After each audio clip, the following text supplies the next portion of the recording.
सुमिरो पवन कुमार, बल बुद्धि विद्या देहु मोहि, हरहु कलेश विकार।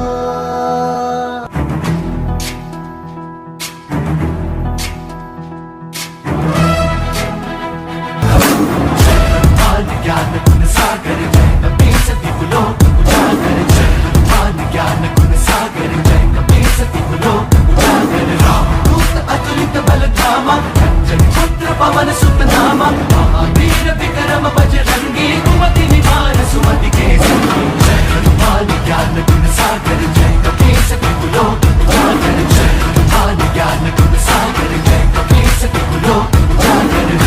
भरण विराज सुबेसा, कुंडल कुंचित केसा, वज्र और ध्वजा विराजय, कांधे मूंज जनेऊ साजय। जय हनुमान ज्ञान गुण सागर जय कपीस विपुलो उजागर, जय हनुमान ज्ञान गुण सागर जय कपीस विपुलो उजागर।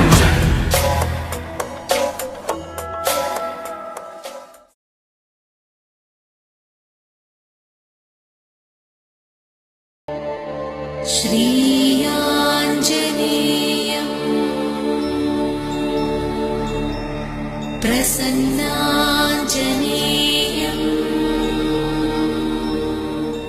జై శ్రీమన్నారాయణ.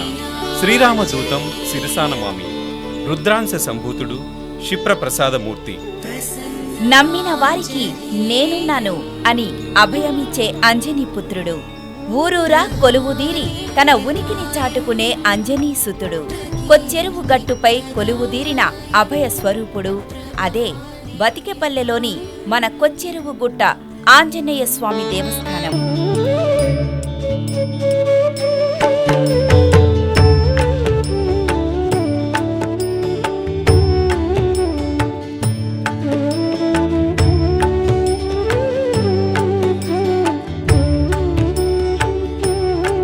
చుట్టూ ఎటు చూసినా పచ్చని ప్రకృతి సౌందర్యం, నిర్మలమైన చెరువు, దూరంగా కనిపించే కొండలు, మనసుకు ప్రశాంతతను కల్పించే వాతావరణం, ముఖద్వారం నుండి గుట్ట వరకు అత్యంత సుందరమైన కొచ్చెరువు కట్ట మీద నుండి మార్గం.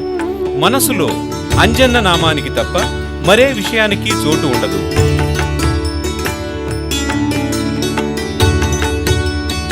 ప్రాకృతిక రమణీయమైన ప్రదేశంలో ఉన్న ఈ గుట్టపై ఆంజనేయ స్వామివారు స్వయంభూగా వెలిశారు. చెరువును ఆనుకొని ఉన్న గుట్టపై స్వామివారు వెలిసినందున ఈ క్షేత్రాన్ని కొచ్చెరువు గుట్టగా పిలుస్తుంటారు.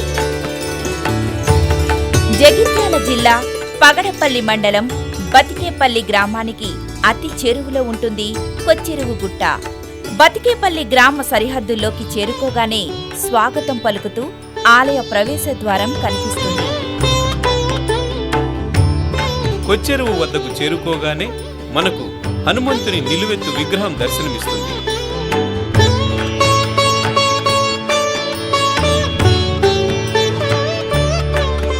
ఈ ఆలయం కొచ్చెరువు గుట్టగా ప్రసిద్ధి చెందడం వెనుక ఒక కథనం ఉంది. ఆనాటి రామాయణ కాలంలో రామరావణ యుద్ధంలో మూర్ఛపోయిన లక్ష్మణుని కోసం సంజీవని పర్వతానికి ఆంజనేయుడు వెడతాడు. ఆ పర్వతాన్ని తీసుకొచ్చే క్రమంలో సంజీవని పర్వతం నుండి రాలిపడిన ఒక ముక్కను కొండగుట్టగా, మరియు అలానే పర్వతం నుండి జారిపడిన ఒక చిన్న రాయినే ఈ కొచ్చెరువు గుట్టగా ఏర్పడిందని పూర్వీకులు మరియు భక్తుల ప్రగాఢ విశ్వాసం. పూర్వకాలం ఇక్కడ వ్యవసాయం చేసే రైతులు మరియు చుట్టుప్రక్కల పల్లెల వాళ్లు ఆరాధ్య దైవంగా కొలిచేవారు. కొన్ని దశాబ్దాల క్రితం ఒక భక్తుడు కొన్ని సంవత్సరాలు స్వామివారి దీక్ష తీసుకొని నిత్యం తపస్సు చేసి హనుమంతుని ఆరాధించి గ్రామంలో అందరికీ ఆంజనేయుని మహిమను తెలియచెప్పేవాడు. ఈ క్రమంలోనే మరికొందరు భక్తులు కూడా ఆ గుట్ట వద్దనే అంజన్నను ఆరాధించేవారు. అప్పుడే వారు స్వామివారికి మందిరంగా ఏర్పాటు చేశారు. ఇక్కడ ఆంజనేయ స్వామి గురించి తపస్సు చేసినటువంటి వ్యక్తి ఒక ఆయన అందగంగారామని, ఇంకో ఆయన వ్యాస గంగన్న అని కూడా వాళ్ళిద్దరు ఇక్కడే ఒక చిన్న గుడిసె లాంటి నిర్మాణం చేసుకుని అందులో నుండి నిత్యం స్వామివారిని వాళ్ళు జపిస్తూ సేవిస్తూ తపస్సు చేసుకుంటూ వాళ్ళు కాళాంతరంలో స్వర్గస్థులైనారు.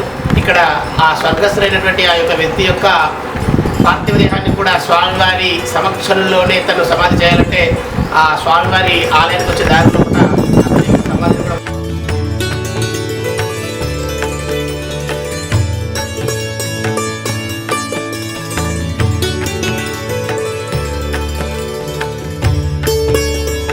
భక్తులు ఉడుపులు కట్టి అభయాంజనేయుడిని స్మరిస్తారు.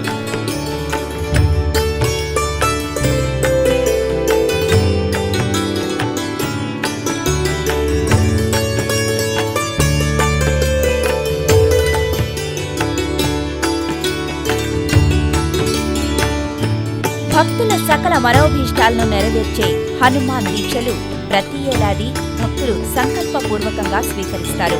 ఈ సన్నిధి హనుమాన్ దీక్షలకు సుప్రసిద్ధిగాంచింది. 1998-99 మధ్యకాలంలో మొదలుగా హనుమాన్ జయంతిని నిర్వహించారు. మొదటగా ఒకరిద్దరితో ఈ హనుమాన్ దీక్ష స్వీకరణ ప్రారంభమై ఇప్పుడు 200 మందికి పైగా భక్తులు దీక్షను సంకల్పపూర్వకంగా స్వీకరిస్తున్నారు. అంజన్న దీక్షలు మండలం 41 రోజులు, అర్ధమండలం 21 రోజులు, ఏకాదశ రోజులు 11 రోజులుగా హనుమాన్ దీక్షలు స్వీకరిస్తారు. నియమనిష్టలతో సదాచారాలతో జపతపాదులతో కొనసాగే ఈ దీక్ష స్వీకరణ సర్వశుభాలను కలిగిస్తుందని భక్తుల ప్రగాఢ విశ్వాసం.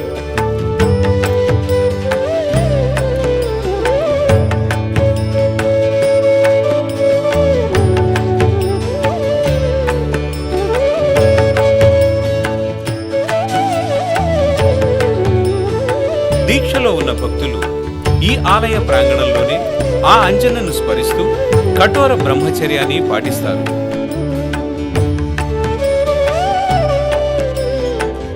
చైత్ర పౌర్ణమి రోజున ప్రతి ఏడాది హనుమాన్ జయంతిని అంగరంగ వైభవంగా నిర్వహిస్తారు. జయంతి నాడు దాదాపు 5,000 మందికి పైగా భక్తులు వివిధ ప్రాంతాల నుండి తరలివచ్చి అంజన్నను దర్శిస్తారు. అన్నదాన కార్యక్రమం కూడా నిర్వహిస్తారు.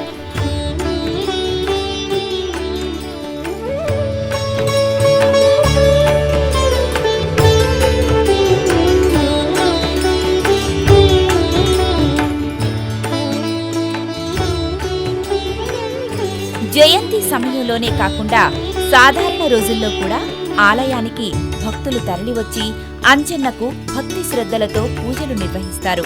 కోరంగనే వరాలు ప్రసాదించే ఆపన్న వరూధుడిగా కొచ్చెరువుగుట్ట హనుమంతుడు సుప్రసిద్ధుడు. ఈ విధంగా ఎనలేని మానసిక ప్రశాంతతను అందిస్తూ దినదినాభివృద్ధి చెంది కొచ్చెరువుగుట్ట ఆంజనేయ స్వామి ఆలయం ప్రముఖ పుణ్యక్షేత్రంగా అవతరించింది.